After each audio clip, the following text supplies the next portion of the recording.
Hi guys, cinematic recap here. Before we start, warning. Spoilers ahead. Today, I'm gonna explain a British science fiction and drama movie called About Time. The movie tells the story of Tim Lake, a young guy who grows up in Cornwall. He lives harmoniously in a house by the sea with his eccentric family, consisting of his ever-busy mother, Mary, his father, James, who always spends his afternoon playing table tennis with him, his charming yet absent-minded uncle, Desmond, and his free-spirited sister, Catherine or Kit Kat. Unusually, this family has quite strange habits, like going every day to the beach for tea, or watching movies in the yard every Friday regardless of the weather. Apart from that, they also host a New Year's Eve party with their family and friends every year. At this year's party, Tim tries something new by finding a girl as his couple to start the year. Hence, he navigates awkwardly through the crowd, but he ends up being dragged around by his friend, Jay, and accidentally knocks over a table. On the other hand, Kit Kat manages to flirt with a man named Jimmy. During the countdown to the new year, Tim has been dancing with a girl named Polly, who leans in for a kiss, but he shakes her hand instead, leaving her disappointed. The next day, Tim wakes up from a severe hangover and is embarrassed from last night's event. After that, he is called by his father to his room, where James informs him of a family secret, that the men born into their family, including Tim, have the secret ability to travel back in time to moments they have lived before. At first, Tim does not believe him, but his father does not seem to be joking with his words while giving him some rules to follow, that they cannot go to a past they did not experience or a place they have never been to. He then gives the instructions to do the time travel, which are basically to lock himself in a dark place like a large cupboard while thinking of the place and time where he wants to be. At that point, Tim still thinks that his father's words are a joke, so he decides to prove them untrue. He goes inside the closet and thinks of the New Year's Eve party last night. A few moments later, he comes out of the closet and is surprised to see himself wearing his clothes from yesterday. As the party goes downstairs, Tim heads down and is suddenly pulled by Jay, but this time, he is able to evade a table that he previously knocked over, and likewise, he boldly kisses Polly during the countdown. After everything he has been through, Tim finally realizes that he has the strange ability and decides to go back into the closet to travel back to the present. He continues to talk with James and listens to his father's experience about the ability. In the end, James discourages his son from using his ability to acquire money or fame, or else he will lose more valuable things like love. Because of that, Tim decides that he will use it to improve his love life by having a girlfriend. The following summer, Kit Kat invites her friend, Charlotte, to stay at the beach house for 2 months. While they are sunbathing one afternoon, Charlotte asks Tim to put some sunscreen on her back. Since he secretly likes her, Tim uses the opportunity to help her, but he ends up spilling the bottle on her instead. Humiliated, he immediately uses his ability to travel back in time and acts more cautiously about it. Tim tries desperately to impress Charlotte over the summer, but he fails every time until her last day of stay. On the night before she leaves, Tim finally confesses his love to her, but he is instantly turned down, discovering that Kit Kat already warned her that he might do this. Charlotte tells him that he should have told her earlier, where things might have been different. Because of this, he travels back in time to tell Charlotte in the middle of the holiday, but this time, she advises him to wait until her last day to see if something happens between them. Heartbroken, Tim realizes that he never has a chance with Charlotte because she is uninterested in him no matter what. In addition, he also learns that time travel cannot change anyone's mind. After the summer, Tim leaves the house and moves to London to pursue a career as a lawyer, living with his father's acquaintance, Harry.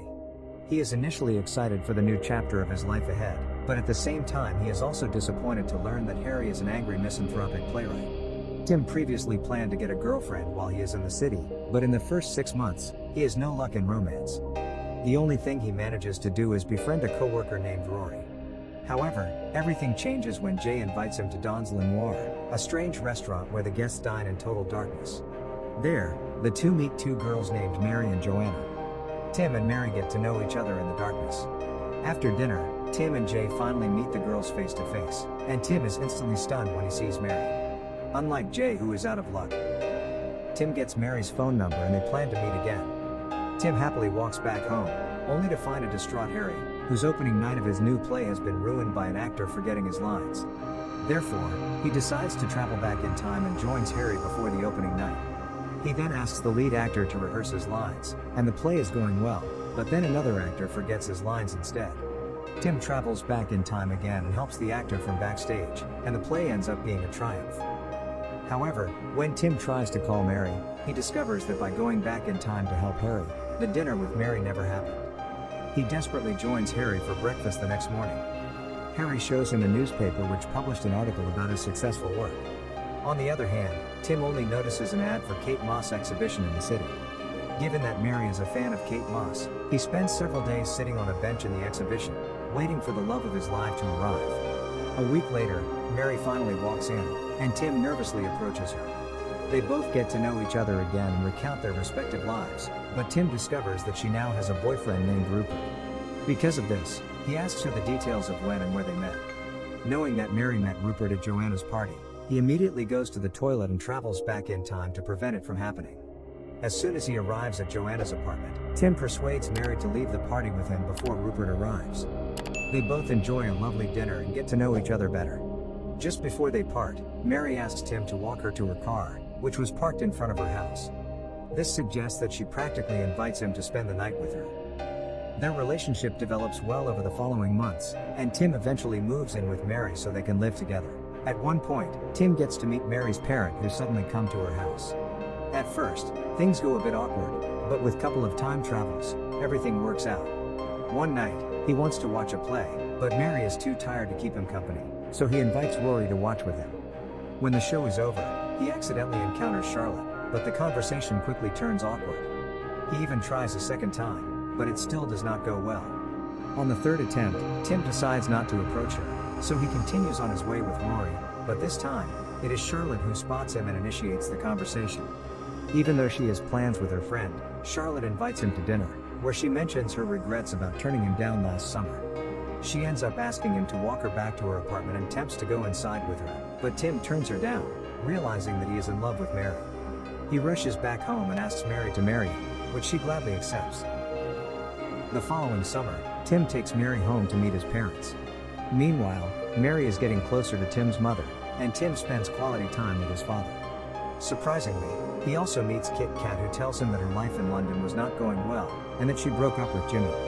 At dinner, the family is surprised to learn that Tim and Mary are getting married. Not only that, they also say that their wedding ceremony will take place very soon because Mary is pregnant. The long-awaited day finally arrives and everything goes perfectly. Their wedding ceremony is filled with romance and laughter, although they have a few problems such as Mary's dress being slightly torn, and a storm ruining the party venue. However, the biggest problem is that the groom has chosen Rory as the best man who gives a horrendous speech, so Tim decides to fix it by traveling back in time to ask Jay to be the best man.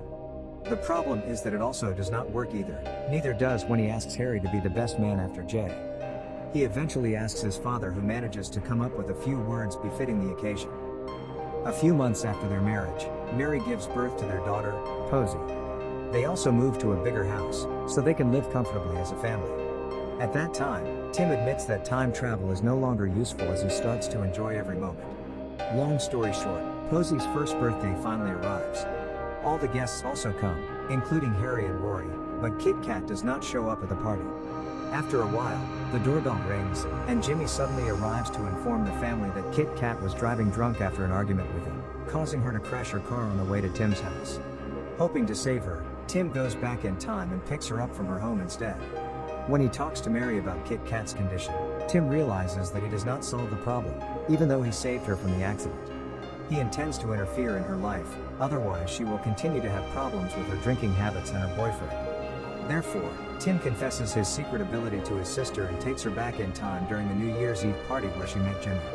This time, Kit Kat vents her anger by punching Jimmy despite him not remembering her in this timeline. They both manage to return to the present, and Kit Kat realizes that she now has feelings with Jay, so she dates him instead, and it turns out that their relationship is better than she had with Jimmy. On the other hand, Tim happily returns home, only to find Posy has never been born and he has a son instead. Because of this, he immediately goes into a closet and travels back to the past precisely on the day his son was born to talk to his father. James explains that they cannot change events prior to their children's birth and ensure that that exact child will still be conceived. If he wishes to keep Posy, he can never change anything that happened before she was born. Hence, Tim accepts that he cannot change his sister's life by changing her past and allowing the crash to occur, ensuring Posy's birth. While Kit Kat is in the hospital, Tim and Mary stay by her side until she realizes that she has to improve her own life. Mary tells her to try dating a guy who is nice to her, and Tim takes advantage of that to suggest her to start seeing Jay. Coming home from the hospital, Tim sees his little girl and implies to have another baby, though his wife is reluctant at the idea. Despite her initial protests, they have a baby boy 2 years later, having a perfect life. One time, the couple accidentally leave their daughter downstairs, where she destroys Mary's important manuscript from her office. Tim decides to use his ability to fix it, but suddenly they get a call from Tim's mother, saying that James has been diagnosed with terminal cancer. Therefore, Tim, Mary, and Kit Kat travel as quickly as possible to the beach house, where Tim learns that time travel cannot undo his father's cancer, as going back far enough would risk the birth of Tim and Kit Kat, something he is unwilling to do. His father has known for some time, traveling back in time to effectively extend his life and spend more time with his family. With the remaining weeks of his life, James teaches Jimmy what he considers a much more important lesson by using his ability to be truly happy. The first is to live life as normally as possible, with all the everyday tensions and worries.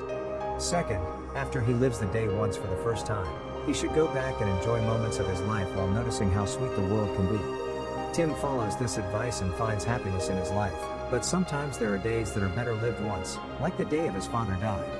Unprepared to say goodbye, he travels to the past to visit his father while he is still in good health. Even after James' death, Tim is comforted because he can still travel back to the past whenever he misses his father. One day, Mary tells Tim that she wants a third child. He is reluctant at first because it means he will not be able to visit his father again. After much thought, he ends up accepting because he knows that there is nothing that makes him happier than being a father with the woman he loves. As his youngest child is about to be born, Tim travels back one last time to tell his father that he cannot visit him anymore. As such, they both travel back to relive a fond memory from Tim's early childhood, being careful not to actually change the experience to avoid causing any changes to the present. Returning to the current timeline, Mary gives birth to a baby girl, and Tim finally accepts the loss of his father. He also continues with life normally and enjoys every moment of it, while Kit Kat gradually recovers and gives birth to her child with Jay. The movie ends with Tim discovering the formula for his own happiness, that it is better to live each day once, deciding from then on not to time travel at all, and starting to appreciate life with his family as if he is living it for the second time. Subscribe to watch more videos like this, turn on notifications, and leave a like to help the channel out. Thank you for watching.